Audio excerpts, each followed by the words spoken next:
இன்னைக்கு பாத்தீங்கன்னா வெயில் காலம், வெயில் கொளுத்துன்னு கொளுத்துது. நம்ம தர்பூசணி கடையில் போய் வரிசையா நிக்கிறோம், தர்பூசணியா வித்துக்கிட்டு இருக்குது. அங்க கூல்ட்ரிங்க்ஸ் பாட்டில வைக்க மாட்டேங்க. வச்சா பாத்தீங்களா ஒரே ஒரு விளம்பரம், தர்பூசணியில ஊசி போடுறாங்க, சிவப்பு கலர் ஆயிருது, ஐயோ அது விஷம், சாப்பிட்றாதீங்க, நோய் வந்துருங்கன்னு சொன்னது யாரு? தமிழ்நாட்டில் இருக்கக்கூடிய ஒரு அரசு ஊழியர் சொன்னான். வீடியோவெல்லாம் எடுத்து போட்டாங்க, மீடியாவெல்லாம் போட்டாங்க, எல்லா பேப்பர்லயும் வந்துச்சு. போச்சா 5 ரூபாய்க்கு வித்துட்டு இருந்த தர்பூசணி 3 ரூபாய்க்கு வந்துருச்சு. வாங்கறதுக்கே ஆள் இல்லை. இது எவ்வளவு பெரிய பொய். இதை பத்தி யாராச்சும் ஒரு நடிகர் பேசியிருக்காங்களா? அமைச்சர்கள் பேசியிருக்காங்களா? ஒருத்தருமே பேசல. ஏன் பேச மாட்டேங்கிறான்? ஏற்கனவே நம்ம நாட்டுல என்ன நடந்துட்டு இருக்குன்னா, சத்தான தண்ணியை குடிச்சிட்டு இருந்த நம்மள பாட்டல் தண்ணி தான் பாதுகாப்பானதுன்னு சொல்லி குடிக்க வச்சு நம்மளை பூரா இன்னைக்கு எலும்பு சிதைவு நோய்க்கு ஆளாக்கிட்டானு. 2வது சத்தான நிலக்கடலை, அதாங்க நம்ம மல்லாட்டை, இதை சாப்பிட்டு இருந்த நம்மள ஐயோ அதை சாப்பிட்டு ஹார்ட் அட்டாக் வந்து டாக்டர் போறான்னு சொன்னான். உடனே நம்ம வெளிநாட்டு பாமாயிலுக்கு வந்துட்டு இப்ப பாமாயிலுக்கு எதிராக நம்ம வாழ்க்கையில பாடிட்டு இருக்கிறோம்.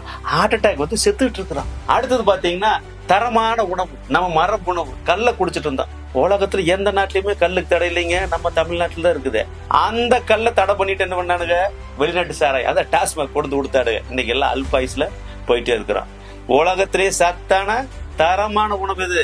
தாய்ப்பாலுக்கு அப்புறம் மாட்டுப்பால்னு சொல்றோம். அந்த மாட்டுப்பால், நாட்டு மாட்டுப்பாலை குடிச்சு நல்லா இருந்தோம். இன்னைக்கு என்னாச்சு? ஜெர்சி மாட்டுப்பாலை கொண்டு வந்து எல்லாம் சக்கரை நோயாளி ஆகிட்டோம். இந்த மாதிரி தாங்க இந்த வெயிலுக்கு தரமான உணவு எதுன்னு கேட்டா நம்மளை காப்பாத்துறது, இந்த வெயில இருந்து காப்பாத்துறது தர்பூசணி தான். இந்த தர்பூசணி ஒழிக்கணும், விவசாயிகள் ஒழிக்கணுங்கிறதுக்காகத்தான் இந்த நாடகத்தை நடத்திட்டு இருக்கானுங்க. அப்ப தர்பூசணி தரமானது, தர்பூசணி சத்தானது அப்படின்னு யாரும் பேச மாட்டான். எந்த நடிகரும் வந்து பேச மாட்டான், எந்த அரசியலும் பேச. நமக்கான அரசியலை நம்ம தான் பேசணும். உலகத்திலே மிகப்பெரிய அரசியல் பாத்தீங்கன்னா உணவு அரசியல் தான்.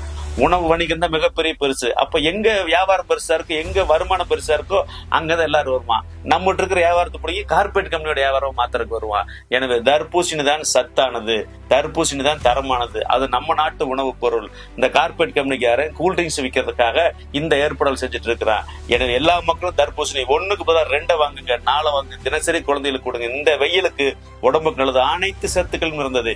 எந்த காலத்திலயும் பாத்தீங்கன்னா இப்படி ஒரு ஊசி எல்லாம் போட்டு தர்பூசணி கலரை மாத்திர முடியாது. ஏன்? வெள்ளை பூசணி இருக்கு பாத்தீங்களா, அதுவும் நம்ம பூசணிக்காய் குடும்பம் தான். அதுல எடுத்து ஒரு ஊசியை போட்டு பாருங்க, சாய்த்து விட்டு பாருங்க, மேல மட்டும் தான் கலர் மாறும், உள்ள கலர் மாறாது. இந்த உண்மை கூட தெரிஞ்சுக்காம நம்ம என்ன பண்றோம்? ஐயோ தர்பூசணி வேண்டாம், குழந்தைங்க வயிறு கெட்டு போயிரும் சொல்றோம். ஆனா என்ன வாங்கி கொடுக்குறோம்? கூல்ட்ரிங்க்ஸ் என்ன இருக்கு?